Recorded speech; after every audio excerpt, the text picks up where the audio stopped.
Hi students, हम लोग आज बहुत दिनों बाद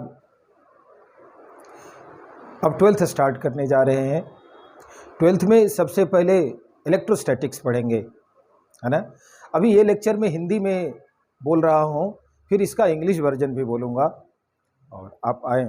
इसमें हम कोशिश करेंगे कि पहले थियरी फिर न्यूमेरिकल्स पे जाएंगे और धीरे धीरे पूरा कोर्स हम इस वीडियो के वे से बढ़िया से पढ़ेंगे जैसे आप क्लास में पढ़ते हैं। आपका क्लासरूम टीचिंग होगा ये। आइए बात करें। तो सबसे पहले हम बात करेंगे इलेक्ट्रोस्टैटिक्स की।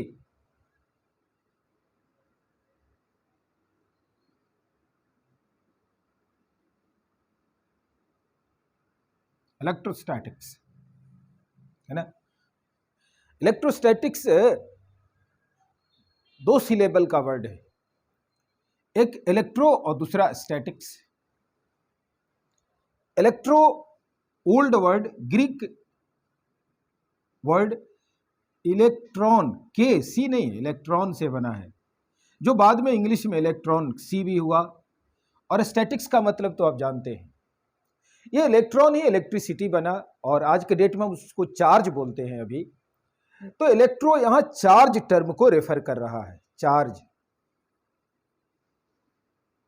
और स्टैटिक्स वो मैथमेटिकल वे है जिसमें हम किसी बॉडी या पार्टिकल रेस्ट में हो और तब उसकी स्टडी करें, ना। Statics is the study of, mathematical study of body in rest. तो चार्ज जब रेस्ट में हो उसकी स्टडी करें तो उसे कहते हैं इलेक्ट्रोस्टैटिक्स, चार्ज इन रेस्ट, ठीक है ना। चार्ज जब मोशन में हो तो करंट, इलेक्ट्रिसिटी, मैग्नेटिज्म एटसेट्रा में उसकी बातें करेंगे, वो अलग एक पोर्शन हो गया। तो यहां पर हम चार्ज इन रेस्ट की बातें कर रहे हैं, ठीक है। अब चार्ज क्या है पहले ये तो समझें, चार्ज है क्या। चार्ज, मैं वर्ड्स तो इंग्लिश में ही बोलूंगा, वैसे लैंग्वेज को हिंदी में रख रहा हूं। वैसे हिंदी वाले इसको आवेश बोलते हैं, आवेश, बट चार्ज मैं बोलूंगा। चार्ज है क्या, जैसे मैस है वैसे ही चार्ज भी एक क्वांटिटी है ना।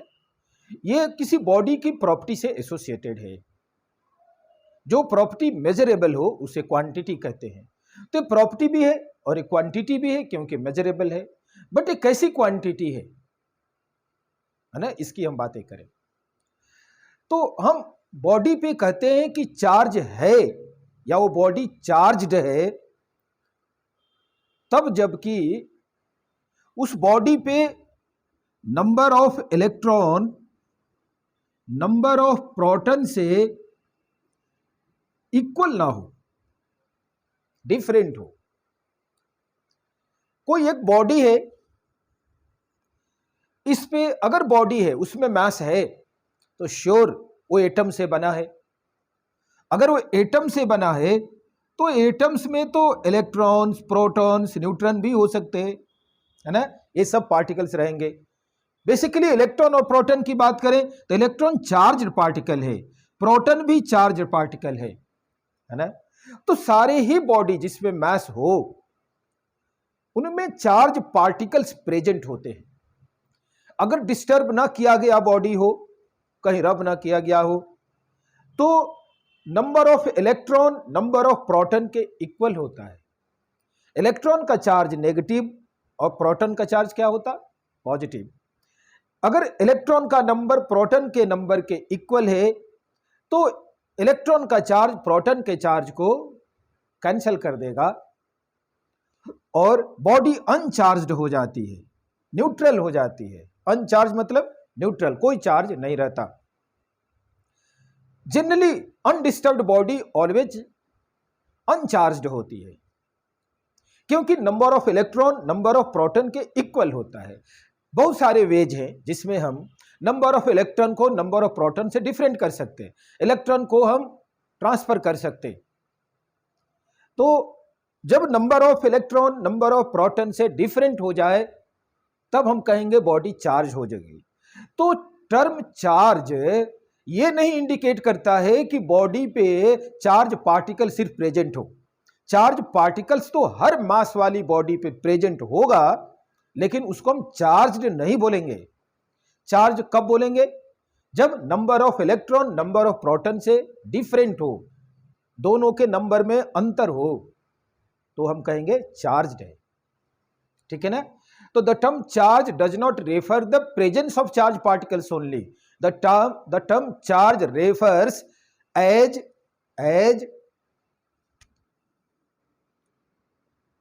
excess or deficiency of electrons with respect to protons। ठीक है ना? The term charge refers as excess or deficiency of electrons with respect to protons, यानी number of electron number of proton से different हो, या तो इलेक्ट्रॉन का number proton से ज्यादा हो या कम हो, बट इक्वल ना हो। चाहे चार्ज पार्टिकल प्रेजेंट हो, लेकिन अगर नंबर डिफरेंट नहीं है तो हम उन्हें चार्ज्ड नहीं बोल सकते। तो मेरे समझ से आप समझ गए होंगे कि चार्ज का डेफिनेशन क्या है। क्या है? It is excess or deficiency of electron with respect to proton, यानी इलेक्ट्रॉन का नंबर प्रोटॉन के नंबर से डिफरेंट हो तो हम चार्ज्ड बॉडी बोलेंगे, और नहीं डिफरेंट हो तो अनचार्ज्ड बोलेंगे। ठीक है, ये तो चार्ज का डेफिनेशन हुआ। अब हम बातें इसकी थोड़ी बेसिक करेंगे शुरू में, क्योंकि पहला लेक्चर है इलेक्ट्रोस्टेट का, तो पहले हम बेसिक बातें जान लें, क्योंकि बेसिक बातें ही हमारे अच्छे प्रॉब्लम्स और न्यूमेरिकल्स को मजबूत करती हैं, है ना? अच्छे मतलब डिफिकल्ट को। अगर बेसिक आप जानते हैं तो डिफिकल्ट नहीं रह जाता। इसलिए पेशेंस के साथ पहले सुनेंगे एक दो लेक्चर, इसमें थियरी ज्यादा होगी, बाद में फिर हम प्रॉब्लम्स पे आएंगे। ठीक है, तो हमने जाना कि चार्ज का डेफिनेशन क्या है। अब हम थोड़ी बातें करते हैं। चार्ज एक क्वांटिटी है, आप जानते हैं, मैंने शुरू में ही बोला कि charge is a quantity. Charge तो आप ये जानते होंगे, 11th क्लास में पढ़े होंगे कि क्वांटिटी डिपेंडेंसी के व्यू से दो तरह की होती है। कौन कौन बताएंगे आप? डिपेंडेंसी की वे से एक होती है फंडामेंटल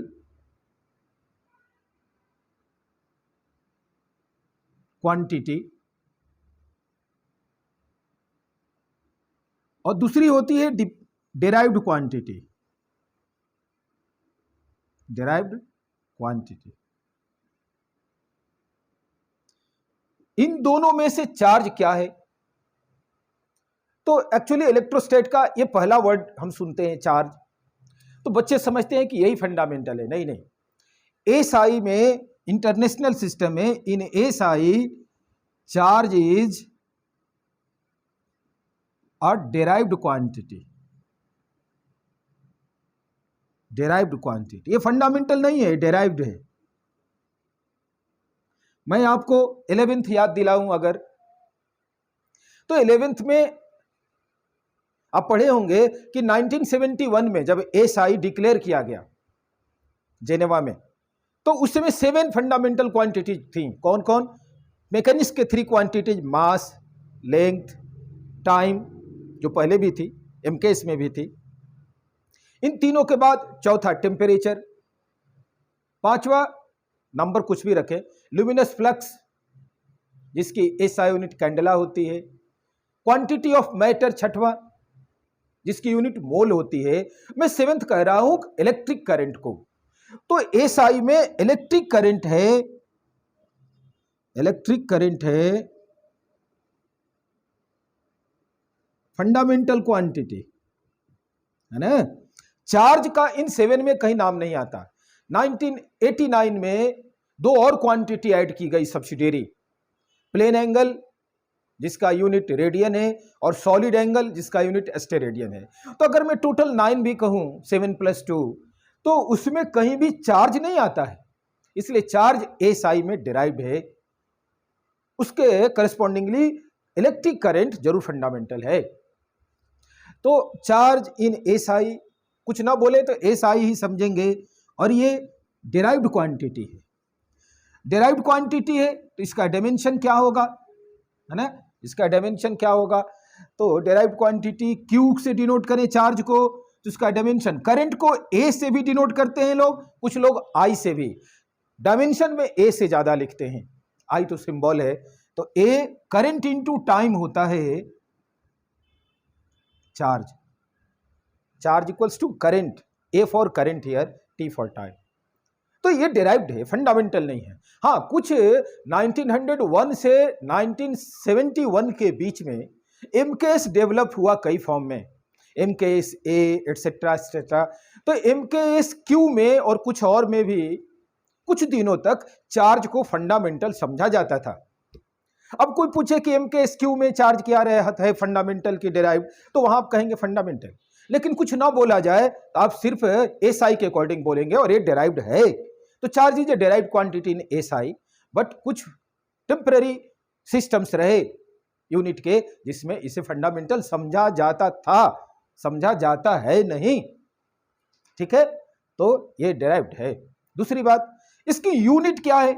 यूनिट ऑफ चार्ज है ना, यूनिट ऑफ चार्ज। इस लेक्चर में हम लोग बिल्कुल लेमैन जैसा, हम कुछ नहीं जानते, ऐसा जीरो से स्टार्ट करेंगे और वहां तक पहुंचेंगे जहां वर्ल्ड के कम स्टूडेंट्स उस लेवल तक रीच करेंगे। हाँ जी, मैं वर्ल्ड के विषय में बोल रहा हूँ, सिर्फ इंडिया की ही नहीं, क्योंकि आप देखेंगे हम किस स्टैंडर्ड को टच करेंगे। बीच में आप इस क्लास में वैसे फील करेंगे जैसे आपके क्लास में टीचर आपके सामने ए टू जेड आपके करेक्शन करते देखते। तो पेशेंस के साथ सुनिए, बस कहाँ काम कराना है, क्या क्वेश्चन देना है, हम सब समझ करके सब कुछ करेंगे इस क्लास में, कंप्लीट क्लास होगा। तो यूनिट ऑफ चार्ज की बात करते रहे थे हम। Unit of charge is, unit of charge, unit में सबसे पहले एसआई का ही नाम लें तो एसआई यूनिट है क्या होता है? कूलॉम्ब, जिसे सी से सिंबलाइज करेंगे, है ना, कूलॉम्ब। डी ऑगस्टिन कूलम के नाम पे इसका नाम कूलॉम्ब है, एसआई। ये लार्ज यूनिट है, प्रैक्टिकली छोटे चार्जेस ज्यादा अवेलेबल होते हैं। इसकी CGS unit, CGS unit of charge, time by time अलग अलग यूनिट्स बने, लेकिन इसमें थ्री यूनिट, थ्री सिंबल्स हैं, सबकी वैल्यू सेम होती है। एक तो हम कहते हैं ईएसयू, इलेक्ट्रोस्टैटिक यूनिट, इसका मतलब हुआ इलेक्ट्रोस्टैटिक यूनिट, इलेक्ट्रोस्टैटिक यूनिट ईएसयू। इसको कुछ लोग फ्रैंकलिन भी बोलते हैं। फ्रैंकलिन साइंटिस्ट के नाम पर इसका नाम फ्रैंकलिन है। फ्रैंकलिन ने ही चार्ज को टू पार्ट में डिवाइड किया था, पॉजिटिव एंड नेगेटिव, है ना। तो फ्रैंकलिन, ईएसयू, फ्रैंकलिन दोनों यूनिट है, दोनों की वैल्यू सेम होती है। इस ईएसयू को कुछ लोग स्टैटिक कूलम्ब भी बोलते हैं। स्टैटिक कूलम्ब, सिर्फ कूलम्ब नहीं, इसे शॉर्ट में स्टैट कूलम्ब लिख सकते हैं, स्टैट कूलम्ब, है ना। ये तीनों एक ही क्वांटिटी है, तीनों ही सीजीएस यूनिट है, तीनों की वैल्यू सेम होती है। ईएसयू बोले यानी इलेक्ट्रोस्टैटिक यूनिट, या स्टैटिक कूलम्ब, या स्टैट कूलम्ब, या फ्रैंकलिन, है ना। और आप जानते 1 coulomb equals to 3 into 10⁹ ESU, या स्टैट कूलम्ब, या फ्रैंकलिन, है ना। अगर मैं आपसे पूछूं कि कूलम्ब और ईएसयू में कौन लार्जर यूनिट है चार्ज का, तो कूलम्ब लार्जर है। क्यों? क्योंकि जिस किसी क्वांटिटी को मेजर करने में जिस यूनिट का न्यूमेरिकल कोफिशिएंट छोटा होता है, वो यूनिट खुद बड़ा होता है ना। जैसे आपसे कोई कहे कि 1 मीटर इक्वल्स टू 100 सेंटीमीटर, तो सेंटीमीटर के साथ 100 मल्टीप्लाइड है और मीटर के साथ 1, तो आप जानते हैं कि कौन बड़ा है यूनिट, मीटर या सेंटीमीटर? सब कहेगा मीटर है। क्यों? यहां मैं कहूंगा मीटर के साथ 1 मल्टीप्लाइड है और सेंटीमीटर के साथ न्यूमेरिकल कोफिशिएंट 100 है, इक्वल करने पे। तो जिसकी न्यूमेरिकल कोफिशिएंट छोटा होता है ना इस इक्वेशन में, वो यूनिट खुद की बड़ी होती है। तो यह कूलम्ब इज लार्जर देन ईएसयू, ठीक है। और भी सारी यूनिट्स हैं, एक यूनिट है ईएमयू, ईएमयू, ईएसयू नहीं, ईएमयू मतलब इलेक्ट्रोमैग्नेटिक यूनिट, ईएमयू का मतलब इलेक्ट्रोमैग्नेटिक यूनिट, ठीक है। मैं यहां मिटा करके फिर से लिख दूं,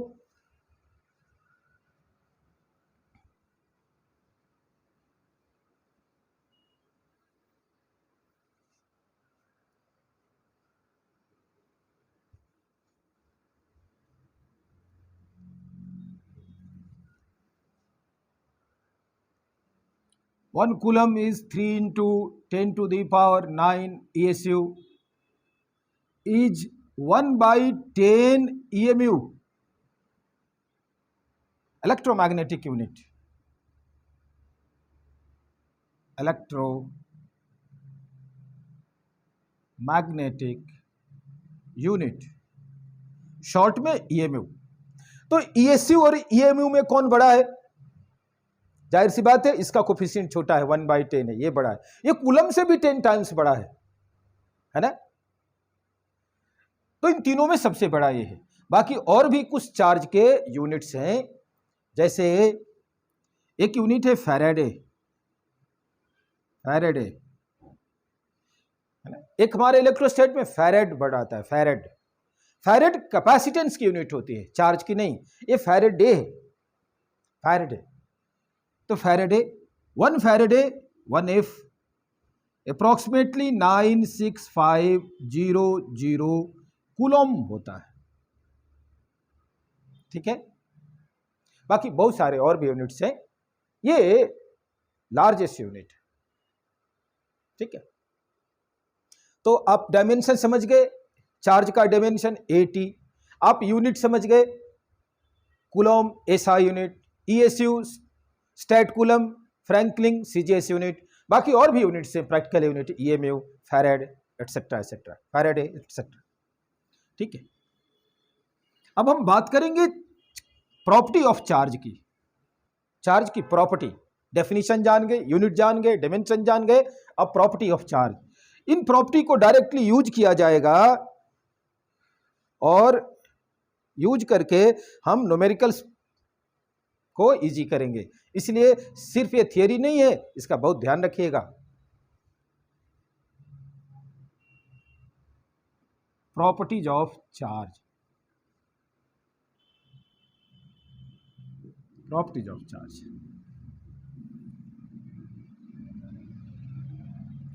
बहुत सारी प्रॉपर्टी है, किसी को पहले किसी को बाद में लिख सकते। सबसे पहले हम बात कर रहे हैं charge is quantized. Charge is quantized, है ना? चार्ज क्वांटाइज्ड, क्वांटाइज्ड का मतलब होता है, क्वांटाइज्ड मतलब विच इज डिस्क्रीट,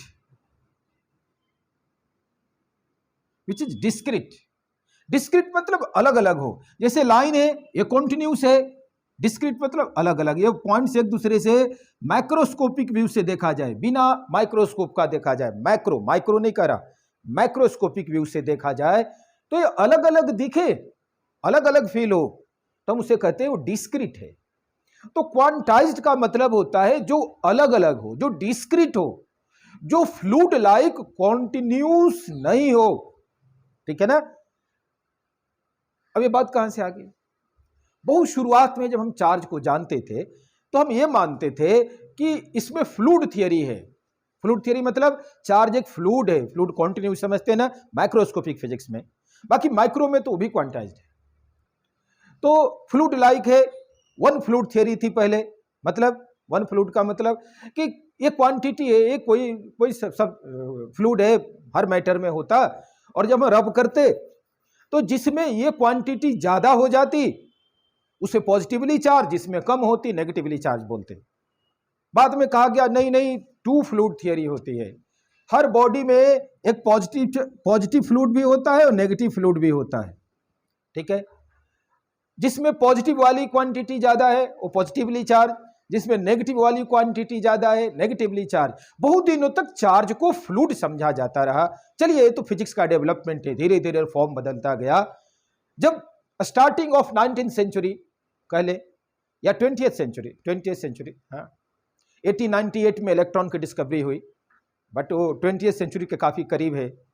तो उसमें इलेक्ट्रॉन, प्रोटॉन जैसे पार्टिकल्स जब हम जाने तो हम कहें नहीं ये फ्लूइड नहीं है, ये तो पार्टिकल है, ये अलग अलग होते हैं, इनसे चार्ज बना है और चार्ज डिस्क्रीट है। तो जब चार्ज को हम पार्टिकल के फॉर्म में देखने लगे 20th सेंचुरी से लगभग, तो हम कहें कि ये क्वांटाइज्ड है, डिस्क्रीट है, ये फ्लूइड लाइक कॉन्टिन्यूस नहीं है। हालांकि ये भी ट्रांसफर होता है, ये भी फ्लो जैसा ही ट्रांसफर होता, बट फॉर्म बदल गया। तो हम इसे फ्लूइड लाइक ना समझ करके इसे हम पार्टिकल समझते हैं, ये अलग अलग हैं। तो charge is quantized means charge is made up of particles and these particles are separate, separate है ना। एक पार्टिकल यहां यहां ऐसा कुछ है, एक फ्लूइड नहीं है, इट इज क्वांटाइज्ड। इसका मतलब ये हुआ अगर वो क्वांटाइज्ड है, अलग अलग पार्टिकल से बना है, तो स्टार्टिंग ऑफ 20th सेंचुरी जो रही ना फिजिक्स की, वो क्वांटम मैकेनिक्स का स्टार्टिंग का ईरा था, है ना। क्वांटम मैकेनिक्स में बहुत सारे साइंटिस्ट आए, बड़ा एक अच्छा डेवलपमेंट हुआ। तो जो क्वांटाइज्ड है उसके क्वांटम फिक्स करने की प्रोसेस चलने लगी। What's the meaning of quantum? जैसे चार्ज क्वांटाइज्ड है तो क्वांटम ऑफ चार्ज होगा, क्वांटम ऑफ चार्ज।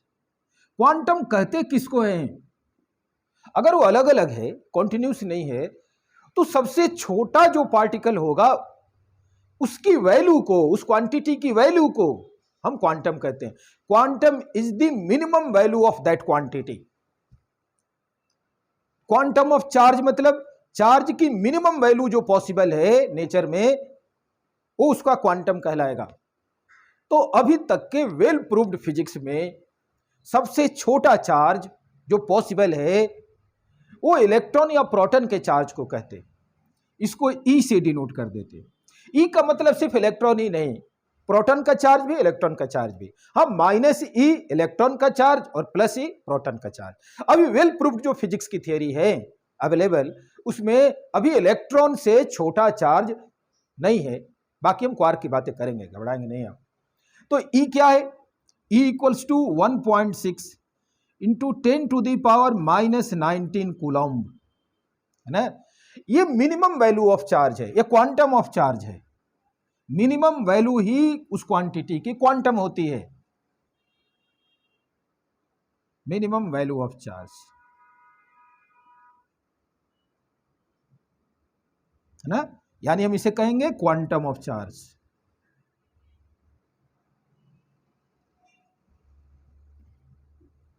ठीक है ना। तो charge is quantized means charge is made up of separate particles ना, they are not continuous, they are discrete in nature, और इसकी मिनिमम वैल्यू फिक्स्ड है। मैंने कहा वो ईरा ऐसा था कि इसमें बहुत सारी क्वांटिटीज के क्वांटम खोजा जाने लगा था। आप केमिस्ट्री में तो 11th क्लास में ही पढ़ चुके होंगे कि एटम के अंदर इलेक्ट्रॉन रिवॉल्व करता तो उसका एंगुलर मोमेंटम, जिसे एल से डिनोट करते होंगे, वो भी क्वांटाइज्ड है ना। बोर ने सबसे पहले एंगुलर मोमेंटम के लिए क्वांटम थ्योरी दी। उसमें मिनिमम वैल्यू ऑफ एल क्या था? h/2π, है ना। कोई भी वैल्यू nh/2π होती है एंगुलर मोमेंटम की, ठीक है। तो मास भी क्वांटाइज्ड है, एंगुलर मोमेंटम भी क्वांटाइज्ड है। अब कहेंगे मास क्वांटाइज्ड है तो मास का क्वांटम क्या है? तो मास क्वांटाइज्ड है, ये तो प्रूव्ड है, लेकिन मास का क्वांटम अभी तक वेल प्रूव्ड नहीं है, अभी फिक्स नहीं है। जब जीटीआर वेल प्रूव हो जाएगा, जीटीआर मतलब जनरल थ्योरी ऑफ रिलेटिविटी, तब क्वांटम ऑफ मास फिक्स किया जाएगा। लेकिन चार्ज का क्वांटम अभी फिक्स्ड है, ठीक है ना। तो बहुत सारी क्वांटिटीज क्वांटाइज्ड हैं, उसमें एक चार्ज भी है जिसकी ये वैल्यू है। क्वांटम किसे कहते? Minimum value of that quantity को क्वांटम कहते। चार्ज की मिनिमम वैल्यू ये है, इससे छोटी वैल्यू नहीं हो सकती, यानी चार्ज का फ्रैक्शन नहीं हो सकता, चार्ज का फ्रैक्शन नहीं हो सकता। पॉजिटिव और नेगेटिव, इसके इंटीग्रल मल्टीपल ही चार्ज हो सकता। यानी कोई भी चार्ज जिसे मैं क्यू से डिनोट करूंगा, चार्ज को, क्यू मतलब चार्ज, ये प्लस माइनस एन ई होगा। एन कोई इंटीजर है ना, पॉजिटिव नेगेटिव वैसे खुद भी दोनों हो सकता, प्लस माइनस ना लिखूं तो भी वैसे ही है, सेम बात है। तो एन इंटीजर है यहां,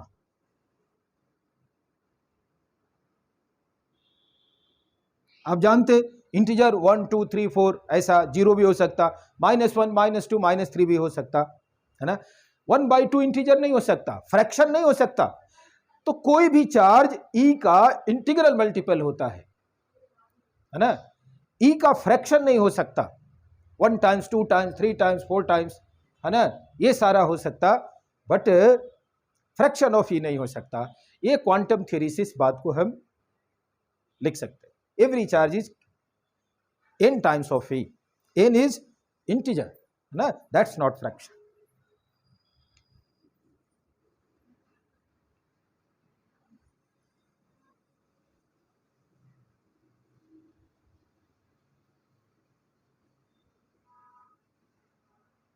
यानी कोई चार्ज गिवन हो और कहे आपसे कोई कि पॉसिबल है कि नहीं, तो उस चार्ज को ई से डिवाइड कीजिए।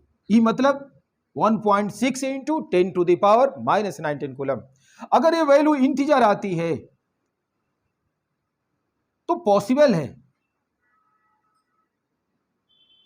अगर वो फ्रैक्शन आता है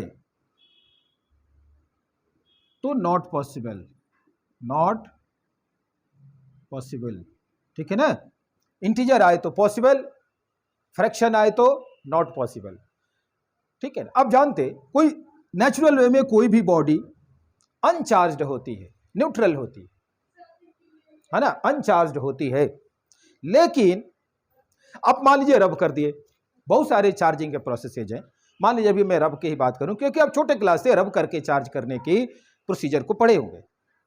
आपने रब कर दिया तो एक बॉडी मान लीजिए ए है, ए बी है, हो सकता है ए बी को इलेक्ट्रॉन को ट्रांसफर कर दे, तो जो लूजर होता है इलेक्ट्रॉन का वो पॉजिटिवली चार्ज होता, जो गेनर होता है वो नेगेटिवली चार्ज होता है ना। जितना नंबर ऑफ इलेक्ट्रॉन ए ने लूज किया उतना ही नंबर ऑफ इलेक्ट्रॉन बी क्या करेगा, गेन करेगा, करेगा ना, ठीक है। या तो 1 लूज करेगा, 2 करेगा, 3 करेगा। हम अभी जो जनरल हमारी थियरी है उसमें इलेक्ट्रॉन का फ्रैक्शन हम नहीं मान पा रहे हैं, 1.5 इलेक्ट्रॉन का लॉस या गेन नहीं हो सकता। तो ये लूजर या gainer integral number of electrons के टर्म में होगा। तो कोई क्यू दे करके, चार्ज दे करके किसी बॉडी का पूछे कि कितना नंबर ऑफ इलेक्ट्रॉन इसने लूज किया है या गेन किया है, जो लूजर होगा वो कैसा चार्ज होगा, पॉजिटिवली। जो गेनर होगा कैसा चार्ज होगा, किस तरह का चार्ज होगा, नेगेटिव, क्योंकि इलेक्ट्रॉन जहां गया अपने नेगेटिविटी बढ़ा देगा, है ना। तो नंबर ऑफ इलेक्ट्रॉन्स लॉस्ट और गेन्ड भी ऐसे ही फाइंड आउट करेंगे, कैसे, क्यू बाई ई से। अगर नेगेटिव चार्ज है तो इतना number Q by E number electron उसने गेन किया, पॉजिटिव चार्ज है तो क्यू बाई ई उसने लूज किया, ठीक है ना। तो चार्ज इज क्वांटाइज्ड, हम इस प्रॉपर्टी की बात कर रहे हैं। लास्ट में इस पर मैं एक बात और करूंगा क्वांटाइजेशन में कि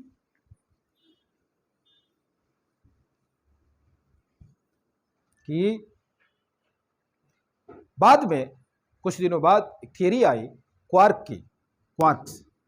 ये कहा गया कि इलेक्ट्रॉन का फ्रैक्शन भी पॉसिबल है, उससे भी छोटे चार्ज वाले पार्टिकल्स हैं जिन्हें हम क्वार्क्स कहते हैं, है ना। पॉजिटिव क्वार्क को क्वार्क अप कहते और नेगेटिव को क्वार्क डाउन कहते, है ना। और ये कहा गया कि minimum value of quark charge, minimum charge on quark plus minus E by 3 होती है, 1/3 ऑफ इलेक्ट्रॉन, ठीक है। ये क्वार्क्स न्यूक्लियस के अंदर पाए गए हैं, ये ट्रेस भी हुए हैं। लेकिन चार्ज सिर्फ न्यूक्लियस के अंदर नहीं होता, हर जगह होता है ना, बाहर भी होता। बाहर अभी तक प्रैक्टिकली कोई क्वार्क ट्रेस नहीं हुआ है, इसलिए क्वार्क थियरी अभी वेल प्रूव्ड नहीं है। तो कहेंगे कि अंदर तो न्यूक्लियस के हमने ट्रेस किया है, हाँ किया तो है, लेकिन अंदर न्यूक्लियस के बहुत सारे टेम्परेरी पार्टिकल्स बनते हैं और वो फिर दूसरे पार्टिकल्स में कन्वर्ट होकर के स्टेबल नहीं रहते। तभी इसके स्टेबिलिटी का कुछ पता नहीं, हो सकता कल ही प्रूव हो जाए, अलग बात है। तो अभी तक हम क्वांटम ऑफ चार्ज ई को कहेंगे, ई बाई 3 को नहीं कहेंगे। वैसे plus minus E by 3, plus minus 2e by 3 ऐसे क्वार्क्स पाए गए हैं। और कहा तो अब ये गया है कि इलेक्ट्रॉन्स प्रोटॉन से क्वार्क से ही बने हैं, बट उस थियरी पर हम अभी नहीं जा रहे हैं। हमारे out of scope of this syllabus होगी बातें, तो बट सब मेयरली सिर्फ उसके नाम के नॉलेज के लिए मैंने क्वार्क की बात की आपसे। तभी भी क्वांटम हमारे लिए ई है, E/3 नहीं है। कितना टाइम और 15। तो next second property, charge is conserved. Charge is conserved.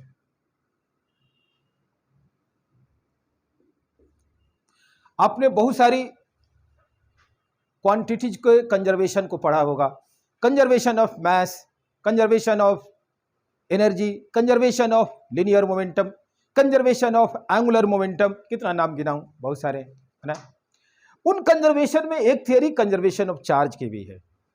आप लोग इतना बार पिछले क्लासेज में पढ़ चुके होंगे कि जब कोई कंजर्वेशन ऑफ क्वांटिटी आता होगा तो सबसे पहले लाइन आप लिखते होंगे कि it can neither be created nor be destroyed. ये लाइन यहां भी चलेगी और हम कहेंगे कि इसका मतलब हुआ कि charge can neither be created nor be destroyed, nor be destroyed, है ना। आप किसी सिस्टम के चार्ज को, आइसोलेटेड सिस्टम के चार्ज को न क्रिएट कर सकते, न डिस्ट्रॉय कर सकते, न बना सकते, न बिगाड़ सकते, केवल ट्रांसफर कर सकते, है ना। तो पूरे सिस्टम का चार्ज कंजर्व होता है। किसी बॉडी पे जितना पॉजिटिव चार्ज आएगा, उसके दूसरे बॉडी पर उतना ही नेगेटिव चार्ज आएगा। दोनों का सम, अगर न्यूट्रल बॉडी थी तो फिर से इनिशियल वैल्यू के इक्वल हो जाएगी, जीरो थी तो जीरो, और जो इनिशियल थी वो रहेगी। तो चार्ज और सारे क्वांटिटी जैसा ही कंजर्व्ड है, ठीक है। It can, charge of A system can neither be created nor be destroyed, ठीक है। लेकिन आप जानते, चार्ज के लिए एक स्टेटमेंट है कि the principle of charge, the principle of conservation of charge, conservation of charge is more fundamental.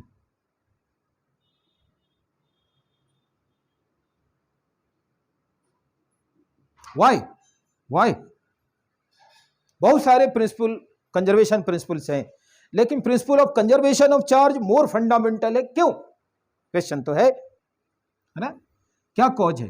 तो कॉज ये है कि जैसे मैं मानूं मास कंजर्व है, हाँ है, एनर्जी कंजर्व है, लेकिन इनके एक्सेप्शंस हैं। किसी कंडीशन में मास कंजर्व नहीं भी रह सकता। एनर्जी कभी किसी कंडीशन में कंजर्वेशन प्रिंसिपल नहीं भी ओबे करेगी, एक्सेप्शंस हैं, लिनियर और एंगुलर मोमेंटम के भी हैं। लेकिन अभी तक हमारे फिजिक्स में कोई ऐसा प्रैक्टिकल एविडेंस नहीं है जिसमें कंजर्वेशन ऑफ चार्ज ओबे न हो रहा हो। कंजर्वेशन ऑफ चार्ज हमेशा ट्रू है, इसका अभी तक कोई एक्सेप्शन नहीं है। अब आगे की बात कोई नहीं जानता, है ना, साइंस रोज बदलने वाला चीज है, बट अभी तक नहीं है। That's why principle of conservation of charge is more fundamental. Why? Because there is no exception of this principle. While conservation of mass, conservation of charge, conservation of mass, conservation of energy, conservation of linear momentum, angular momentum, इन सब के exceptions available है, इसलिए मोर fundamental है, ठीक है। अब एक बात कह सकते हैं कि आप कहेंगे कि आप एग्जाम्पल दीजिए कि जहां मास कंजर्व नहीं है, जहां एनर्जी नहीं है। ऐसे कई एग्जाम्पल्स हैं, लेकिन कई बार जो एग्जामिनेशन में आगे पूछे गए हैं मैं उनको थोड़ा एसोसिएट करूं। आप जानते एक इलेक्ट्रॉन है, इलेक्ट्रॉन का सिंबलाइज को ऐसे करते, इस मास ऊपर लिखते, इलेक्ट्रॉन का 0 यूनिट मास होता। वैसे तो मास होता है 9.1 10⁻³ kg। प्रोटॉन के रिस्पेक्ट में 1/83, वैसे 7 टाइम्स, है ना, 1837 टाइम्स छोटा है, तो इसको हम 0 जैसा मानते हैं। और चार्ज इस पर कितना है? -1। ये इलेक्ट्रॉन को इंडिकेट करता। इसी के जैसा 0+1 एक पार्टिकल है, इसका नाम प्रोटॉन नहीं है, इसका नाम पॉजिट्रॉन है। दोनों का मास इक्वल है, कितना होगा? 9.1 10 टू द पावर -31 kg, वो तो स्मॉल है ना। चार्ज दोनों पर इक्वल है, इक्वल एंड अपोजिट है। 1.6 10 टू द पावर -90 कूलम, इस पर नेगेटिव, इस पर पॉजिटिव। ऐसे दो पार्टिकल जिनके मास इक्वल हो और चार्ज इक्वल एंड अपोजिट हो, उनको हम बोलते हैं एंटी पार्टिकल्स। इलेक्ट्रॉन प्रोटॉन का नहीं, पॉजिट्रॉन का एंटी पार्टिकल है ना, एंटी पार्टिकल। जब इन दोनों को एक साथ रखेंगे आप, ये 10 टू द पावर -10 सेकेंड के अंदर ही, है ना, इनमें मास है, एनर्जी भी नहीं है, ये हाई रेडिएशन गामा रे में कन्वर्ट हो जाएंगे। गामा रेज, गामा रेज में मास नहीं है, नो मास। मास कहां चला गया, यानी मास कंजर्व नहीं रहा, है ना। इसे कहा जाता है, इस प्रोसेस को एनिहिलेशन, एनिहिलेशन, एनिहिलेशन, है ना, एनिहिलेट हो जाती, ये पूरी मास एनर्जी में कन्वर्ट हो जाती। बाद में mass zero, energy very high. पहले कन्वर्जन के पहले मास था, एनर्जी नहीं थी, तो ना सिंपली मास कंजर्व रहा, ना सिंपली एनर्जी कंजर्व रही। लेकिन चार्ज पहले भी जीरो सिस्टम का, गामा रे का भी चार्ज जीरो होता, चार्ज यहां कंजर्व है। ठीक उल्टा, इस गामा रे को किसी हार्ड मेटेलिक सरफेस पे इंसिडेंट कराया जाए तो ये इलेक्ट्रॉन एंड पॉजिट्रॉन प्रोड्यूस हो जाते, इसे पेयर प्रोडक्शन कहते। इसमें भी चार्ज कंजर्व रहता, but other quantities mass energy नहीं रहती। That's why there are so many principle of conservation, but principle of conservation of charge is more fundamental, है ना, ये आप समझ गए होंगे। Next property, charge is additive in nature, charge is additive in nature. Third one, additive, nature wise charge additive है ना। Additive कहते हैं कि इनका समेशन, चार्जेज का एडिशन, है ना, स्केलर अलजेब्रिक मेथड से होता है। Addition of charge is algebraic, algebraic मतलब स्केलर मेथड से होता है।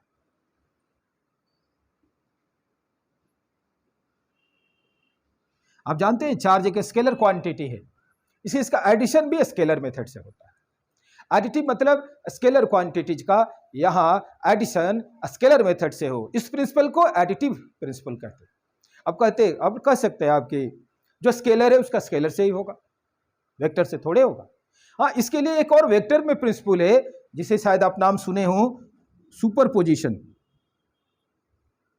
सुपरपोजिशन का क्या मतलब होता है कि किसी एक पॉइंट पे एक से ज्यादा वेक्टर क्वांटिटी हो तो उसका एडिशन वेक्टर मेथड से किया जाए, तो वेक्टर मेथड से एडिशन को सुपरपोजिशन और स्केलर मेथड से एडिशन को क्या कहते हैं हम, additive nature.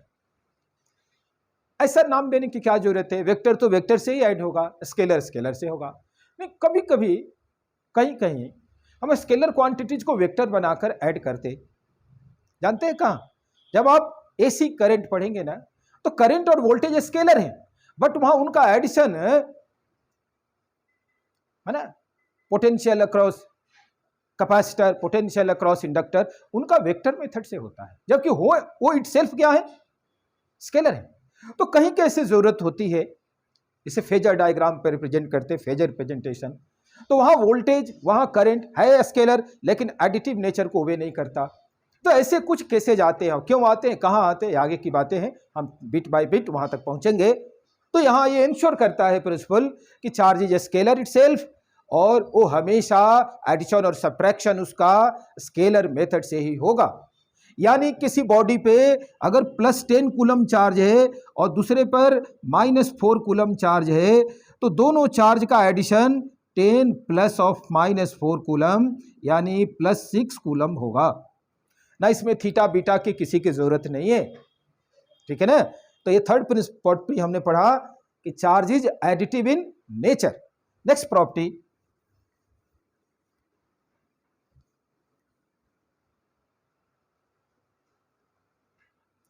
Next one, charge is invariant. Invariant, invariant का क्या मतलब है? इनवेरिएंट का मतलब है, ओके ना, इनवेरिएंट का मतलब है कि जो क्वांटिटी फ्रेम ऑफ रेफरेंस पर डिपेंड ना करे, यानी charge is independent of frame of reference. Frame of reference है ना, ये फ्रेम ऑफ रेफरेंस पर डिपेंड नहीं करता। जैसे मान लीजिए कोई बॉडी है, उस पर फोर्स है, उसका एक्सेलरेशन है, एक एक्सेलरेटेड फ्रेम में और एक रेस्ट के फ्रेम में, इनर्शियल और नॉन इनर्शियल कह लें, दोनों में अलग अलग एक्सेलरेशन होगा सेम बॉडी का सेम टाइम में, है ना। तो कुछ क्वांटिटी जो होती हैं वो फ्रेम ऑफ रेफरेंस पे डिपेंड करती हैं, कुछ नहीं भी करती हैं। जो नहीं करती है उसमें से एक एग्जांपल चार्ज का भी है। तो that which does not depend on frame of reference is called invariant. ठीक है, next one, next property, charge is irrelativistic. इररिलेटिविस्टिक,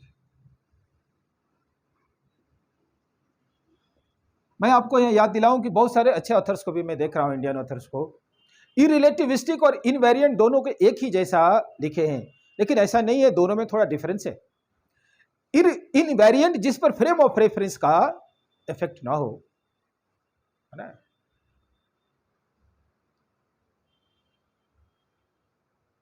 इररिलेटिविस्टिक क्या है? जिस क्वांटिटी पर हाई वेलोसिटी का इफेक्ट ना हो, no effect of high velocity. मतलब ये कि जैसे मास है, मास, किसी बॉडी का मास रेस्ट में जो है हम मेजर कर सकते, लेकिन इसे बहुत हाई वेलोसिटी से मूव करा दिया जाए। हाई वेलोसिटी मतलब जो लाइट के कंपेरेबल हो, कंपेरेबल मतलब इक्वल नहीं, किसी मास को लाइट के इक्वल वेलोसिटी से मूव करा भी नहीं सकते, करा देंगे तो मास एनर्जी बन जाएगी, मास रहेगा नहीं, है 1/10, 1/20, 100, ये कंपेरेबल कहलाएंगे। तो अगर वेरी हाई वेलोसिटी से मूव करा दिया जाए तो मास की वैल्यू इंक्रीज करती है ना। हाई वेलोसिटी में जो मास होता है, रिलेटिविस्टिक मास, ये होता है mass in rest upon 1 - v²/c²। v velocity of mass है और c वेलोसिटी ऑफ लाइट। आप देख रहे हैं v जितना ज्यादा होगा v/c उतना ज्यादा होगा। तो 1 में से ग्रेटर क्वांटिटी हम क्या करेंगे, सब्ट्रैक्ट करेंगे, तो डिनोमिनेटर घटेगा। डिनोमिनेटर घटेगा तो फ्रैक्शन की वैल्यू क्या होगी, बढ़ेगी, यानी हाई वेलोसिटी पे मास इंक्रीज करता है। वैसे मैकेनिक्स की अदर क्वांटिटी लेंथ में कॉन्ट्रैक्शन होता है, लेंथ घटता है, टाइम का डायलेशन होता है। मैकेनिक्स की 3 fundamental quantity mass, length and time, तीनों हाई वेलोसिटी से चेंज होती है। तो अदर क्वांटिटी चेंज अधिकतर हो जाती, कुछ नहीं भी होती। जो हाई वेलोसिटी से चेंज हो जाए वो रिलेटिविस्टिक है, जो ना चेंज हो जाए इररिलेटिविस्टिक है।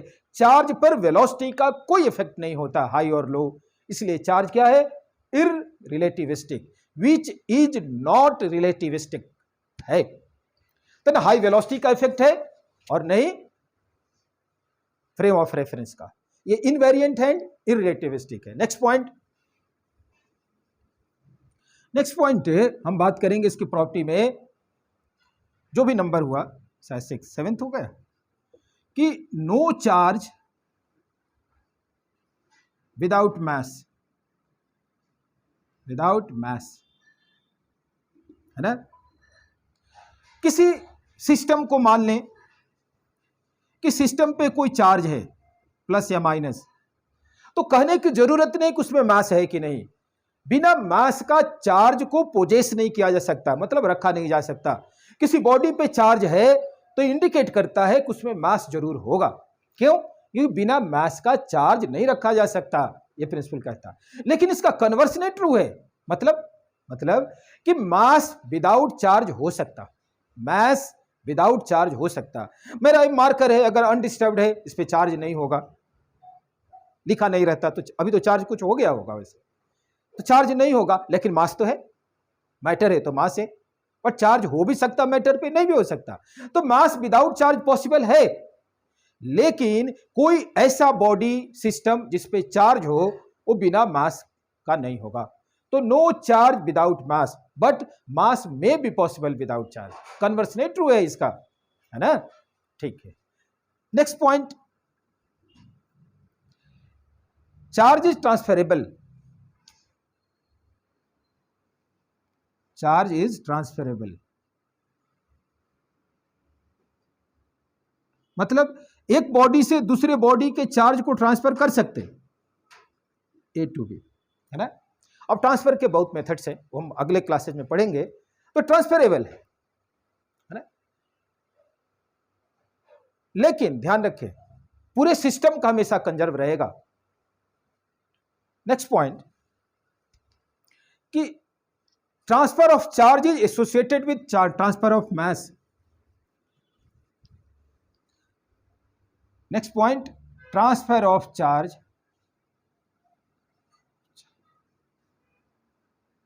is always associated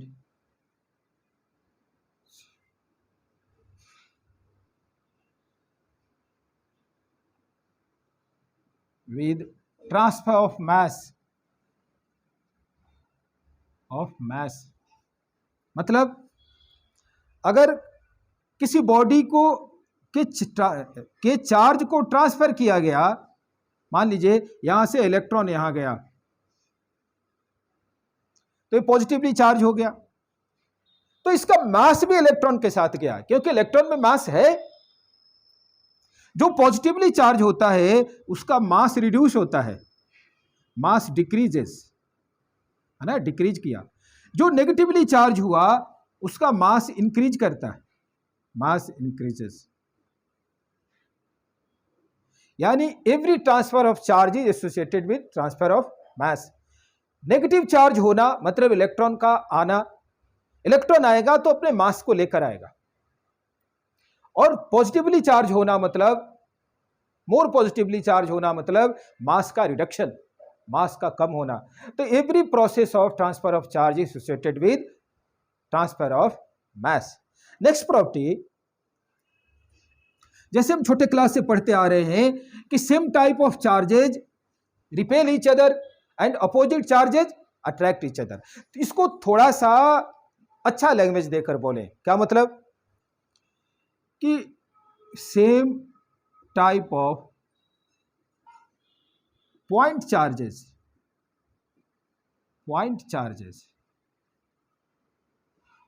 repel each other,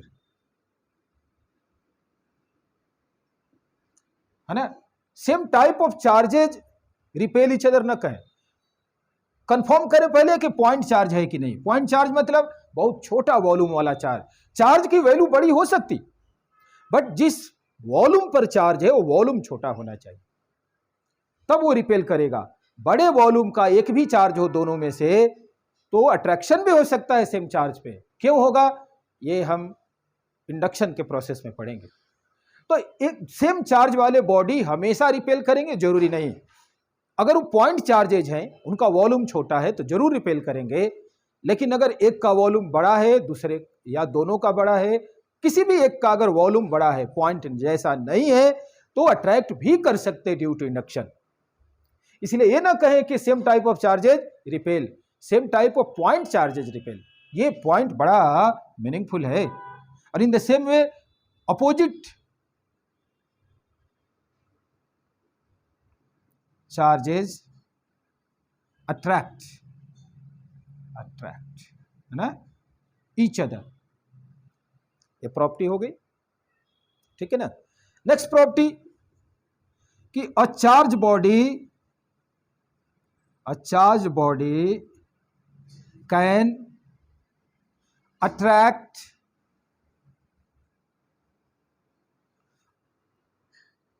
uncharged body,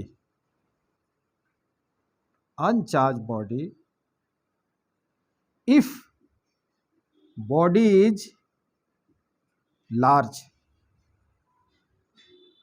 एक अगर बॉडी लार्ज है अनचार्ज, तो एक चार्ज बॉडी अनचार्ज बॉडी को भी अट्रैक्ट कर सकती, ठीक है ना।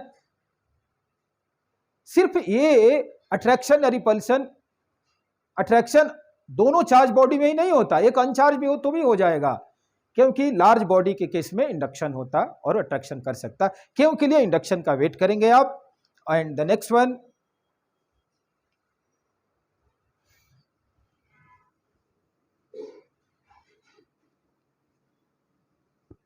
वन, ध्यान रखिएगा, अगर दो बॉडी ए और बी एक दूसरे को रिपेल कर रहे हैं, तो रिपल्शन जो है ना, वो एश्योर कर रहा कि दोनों पर चार्ज है, और सेम टाइप का, ठीक है ना। देखिए रिपल्शन का फोर्स और किसी में नहीं होता, ग्रेविटेशन में हमेशा अट्रैक्शन होता है ना। अगर very very very small distance ना हो तो जनरली अट्रैक्शन ही होता, ठीक है ना। जब कुछ फर्मी में डिस्टेंस होते, एक लिमिट के बाद, बहुत स्मॉल के बाद होता है जरूर रिपल्शन, लेकिन अट्रैक्शन होता, और सारे में अट्रैक्शन ही होता। क्यों? इलेक्ट्रोस्टैटिक ही फोर्स है जिसमें रिपल्शन होता है चार्ज के केस। तो रिपल्शन कन्फर्मिंग प्रूफ है, एक कन्विंसिंग प्रूफ है कि दोनों बॉडी चार्ज है। अट्रैक्शन कन्विंसिंग प्रूफ नहीं है कि दोनों बॉडी चार्ज है। क्यों? अट्रैक्शन तो एक अनचार्ज बॉडी को भी चार्ज बॉडी से हो सकता, दोनों अनचार्ज बॉडी हो तो भी हो सकता है, ग्रेविटेशन के ड्यू टू भी हो सकता। इसलिए repulsion is the convincing proof of charge, attraction is not always convincing proof of charge, है ना। Repulsion is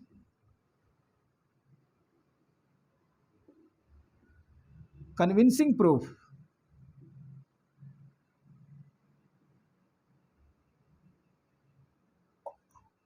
of charge, repulsion नहीं, है ना, अट्रैक्शन नहीं।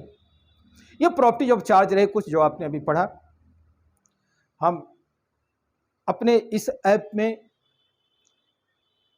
आपको क्वेश्चन सेट देंगे, कई सेट देंगे, एक बहुत आसान, एक उससे बढ़िया, है ना, एक मेंस, फिर एक एडवांस लेवल का, अलग अलग टेस्ट भी रखेंगे आपको पूरे, है ना, जितने साल के लिए आप एसोसिएट होंगे इसमें, उसमें आपको पूरी तरह से एक एक्सक्लूसिव मटेरियल देंगे, जिस मटेरियल्स के आपको कहीं फिजिक्स के लिए जाने की ज़रूरत नहीं होगी। हम और भी सब्जेक्ट्स को इसमें ऐड करने की कोशिश करेंगे, ठीक है ना, जल्दी से ही।